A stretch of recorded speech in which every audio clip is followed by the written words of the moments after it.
Did a beautiful job on cleaning that up.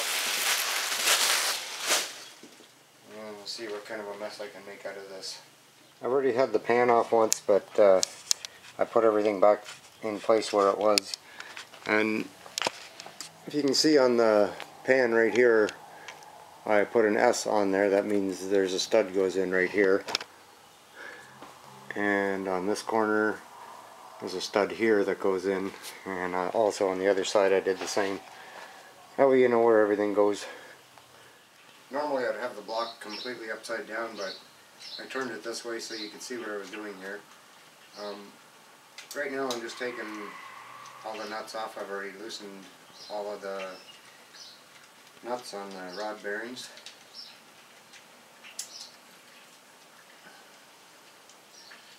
Now I'm not a professional at this. I don't have a license. I've had a few small blocks apart and a few other engines that I've managed to take apart and put back together successfully, and everything has always worked. Well, most of the time anyways. I have done my share of screw-ups also, so take my advice at your discretion. Now the reason I'm tearing this all apart like this is because when the engine was in the truck had a knocking in the bottom end.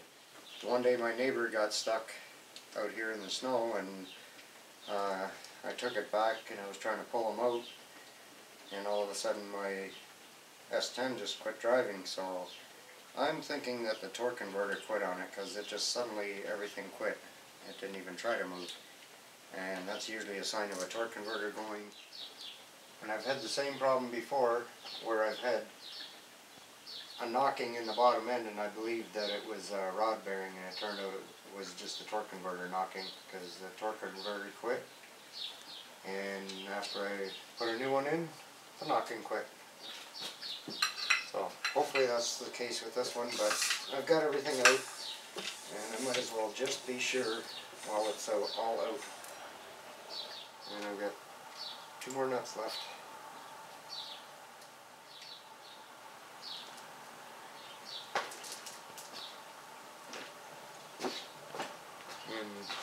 Put those nuts someplace clean. I don't plan on taking this apart for any time too long, so I'm just going to keep track of which cap goes on where, and even if I do get mixed up, they all have a letter on them. This one's got a C, this one's got an M, that one in there is an E, and a K. Anyway, I'm going to pop those off.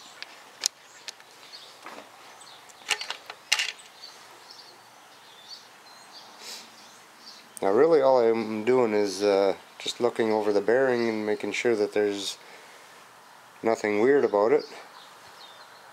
And that one looks good. This one looks pretty good. There's a couple of little scrapes in it, but really isn't anything major. And make sure you line the letters back up when you put it back on. Okay, so that's 2. 3.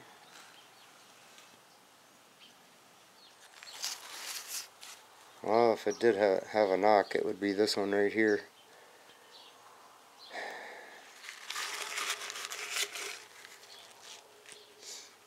Crank looks fine, doesn't look like it's been scored at all. So that'll be the next thing. I have to pick myself up some bearings.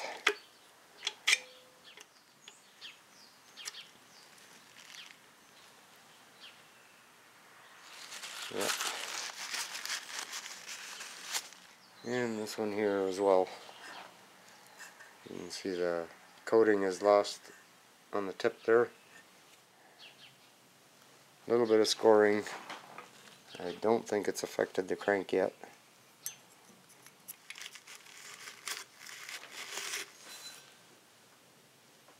Crank looks good. I have to turn the engine a little bit to get at the last 2. Can't really get them off. So what I did, just for now, I loosely put on the nuts on these other 4 that I already checked. I just don't want anything falling off and into the engine. Just going to give it a little more of a turn and then I'll pull off the back two. Okay, this one's just about ready to come out already, so I better get it off. And this bearing looks pretty good yet, but I'm going to have to replace them.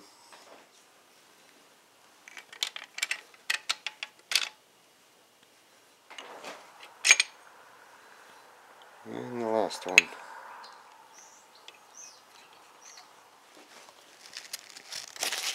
And the very back one, oh, doesn't look too bad, but it's got some pretty good scoring in it there already as well.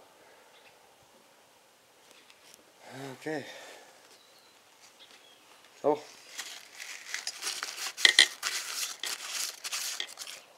and again, the crank looks good there from what I can see. And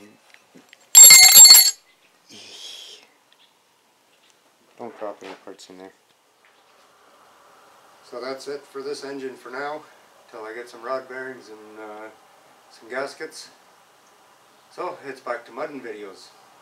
Subscribe if you like, and like if you like.